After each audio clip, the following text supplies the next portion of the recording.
The sea hissed as dawn came softly, and Mara Chen arrived first to investigate tonight.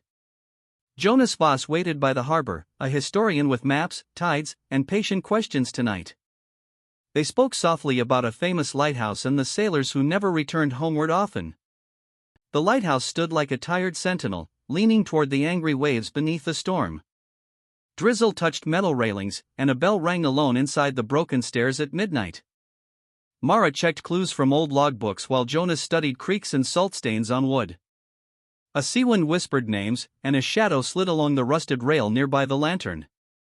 Jonas spoke first, calm, about evidence, about ships, about wrong turns and mercy for sailors. Mara nodded, then whispered, "Who guards a lighthouse when everyone sleeps ashore at night, alone?" A distant horn cried, and the door breathed, sighing open with a cold, old breath. They entered a circular room, glass sheets dull, maps peeling, a clock stubbornly stopped there. A voice of water hissed, telling them to leave, but curiosity held their shoulders firmly. Mara found a saved note, a sailor's plea to guide homeward, not into doom tonight. Jonas compared handwriting, tracing the rough letters to a captain who vanished decades ago here. A light flared above, but it trembled, revealing a face made by foam and wind.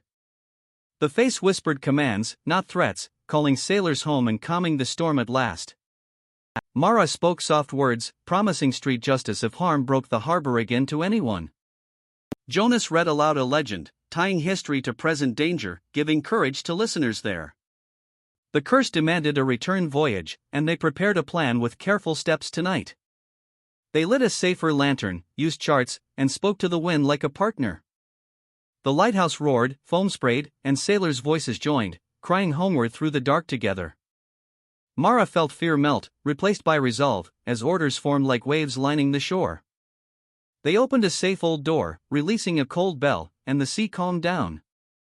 The ghostly keeper appeared, not angry, just tired, asking for a warm meal at last.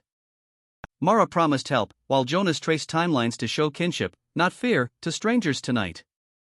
Moonlight poured through windows, and the two learned to listen with patient hearts at sea. They guided the restless crew toward shore, whispering names, guiding charts, touching calm hands gently. The curse loosened, and the light pulsed like a heartbeat that found its way home. Dawn broke as boats approached, and Mara thanked Jonas for remembering the human past today. They walked ashore together, scarred yet hopeful, knowing the cursed lighthouse finally kept sailors home.